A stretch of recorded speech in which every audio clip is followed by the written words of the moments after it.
حبايبي ومتابعيني على قناتي انا وبناتي اماراتي، ازيكم عاملين ايه؟ يا رب دايما تكونوا بخير. تعالوا النهارده نعمل مع بعض طبق كفته اقتصادي بنجاح هيعجبكم جدا جدا جدا. احنا هنعمله بقى من غير لحمه ومن غير فراخ ومن غير بطاطس ومن غير عدس ومن غير اي حاجه، بس طبق كفته هيعجبكم جدا. تعالوا ندخل في المقادير، بس قبل ما ندخل في المقادير اللي اول مره يشوفنا حابب يتابع قناتنا ما ينساش يشترك في القناه ويفعل زر الجرس على الكل عشان يوصله كل جديد. يلا نبدا حبايبي. ودي مقاديرنا للكفته الجميله بتاعتنا. عندي كوبايتين من الرز مغسولين ومنقوعين زي ما انتم شايفين كده. عندي خضره ورق بس دون كزبره على بقدونس. عندي قرن فلفل دون اختياري. عندي بصلايه. عندي كام فص ثوم. عندي هنا التوابل بتاعتي دي معلقه توابل من عند العطار توابل كفته.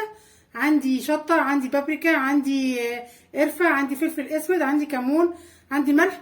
عندي نص معلقه من البيكنج باودر او البيكنج صودا زي ما يكون عندك عشان تخلي لك الكفته كده ايه منفوشه وحلوه ما تبقاش مكتومه.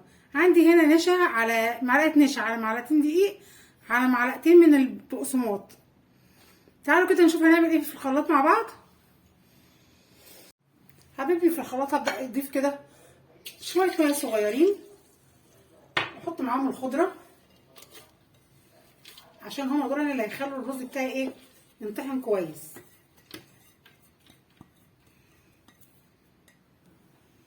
ماشي كده.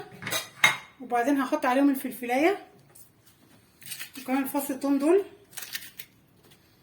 على فكره يا جماعه الموضوع مش بكتر التوابل،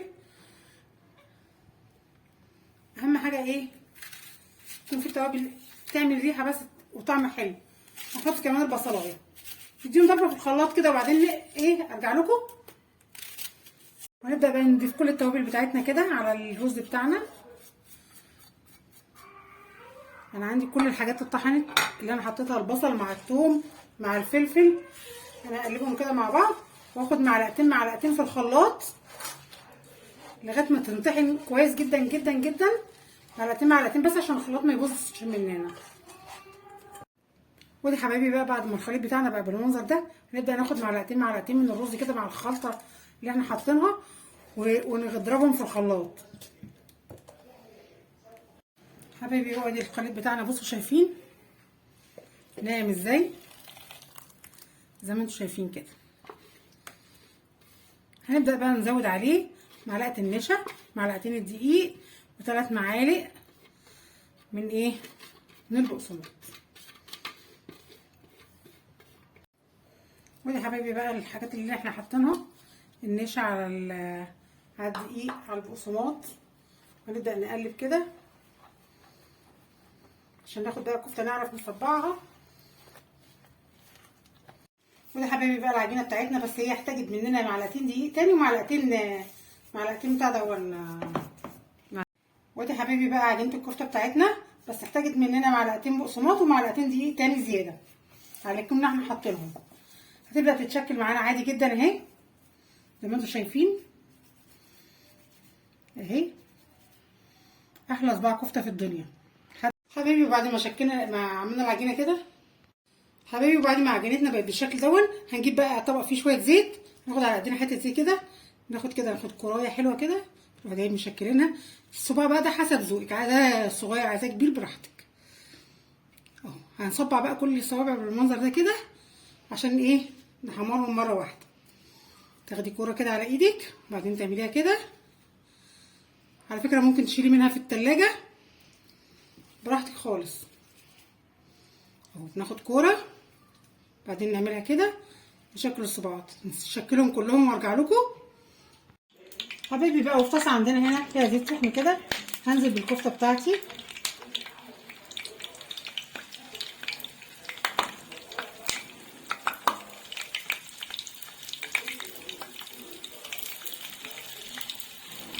نديها تحميره كده ونحضر لها بقى صلصه زي صلصه زي ما نكون هنحطها في اللحمه بالظبط.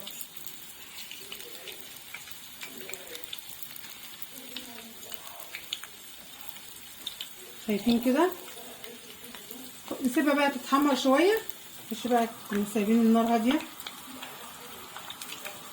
نسيبها تاخد وقتها على النار لغايه ما تحمر وتاخد الشكل الجميل.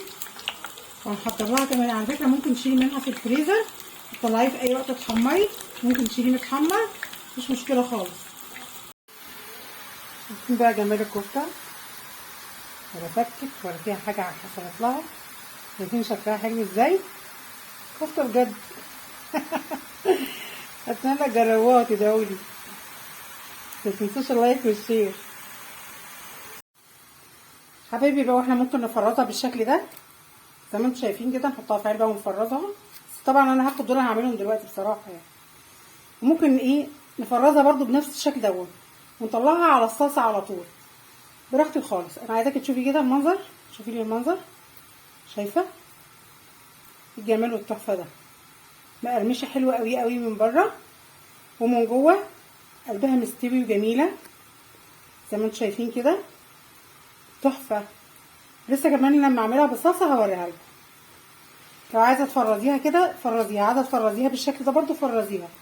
دي هتطلعيها على الزيت على طول، دي هتطلعيها على التقليه على طول، تعملها تقليه زي تقليه اللحمه، بصل على قوطه على شويه بقى التحابيش بتاعتنا دي، تطلعيها عليها على طول.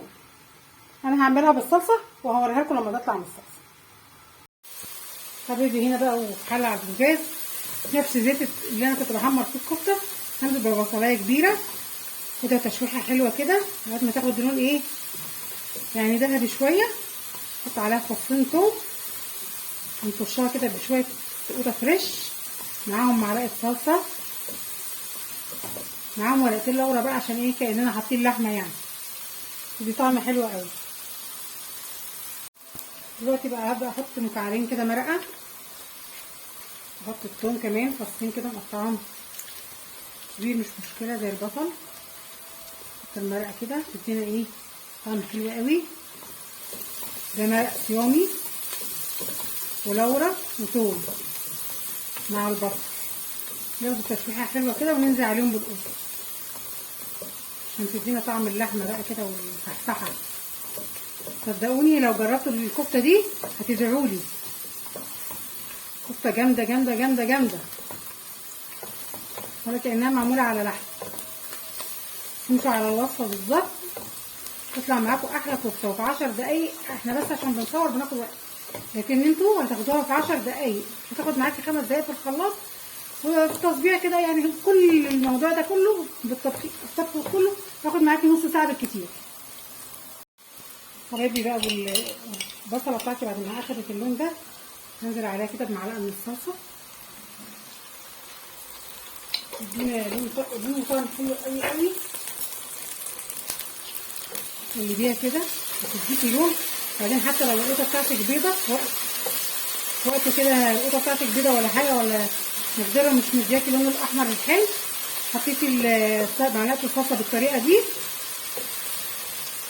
هتديكي طعم حلو قوي قوي قوي، وهتديكي لون حلو للصلصه اللي انت التسبيكه اللي انت عاملاها. شايفين كده؟ هنزل بقى عليها بالقوطه الفريش اللي انا عاملاها في الخلاط.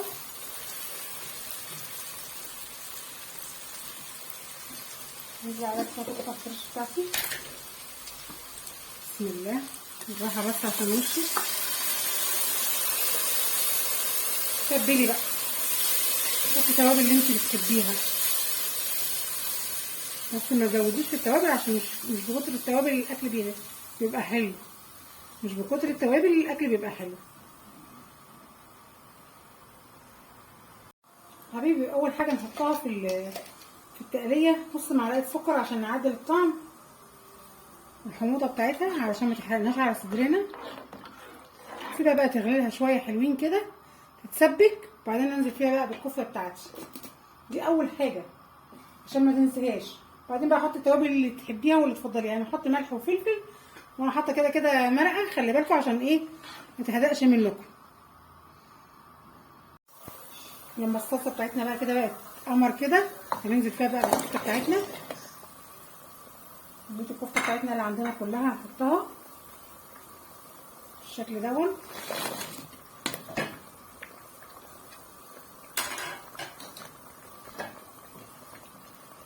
نسيبها بقى تستوي مع نفسها شويه لغايه ما نعمل شويه رز جنبها، شويه بتنجان كمان. يلا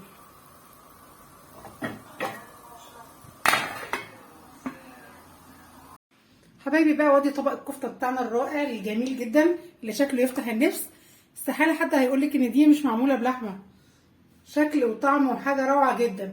اتمنى تجربوه. اللي هيحب الوصفه دي مننا ما ينساش لايك وشير للفيديو واشتراك في القناه عشان يوصلكم كل جديد مني. بحبكم قوي، اشوفكم في وصفه احلى. باي باي.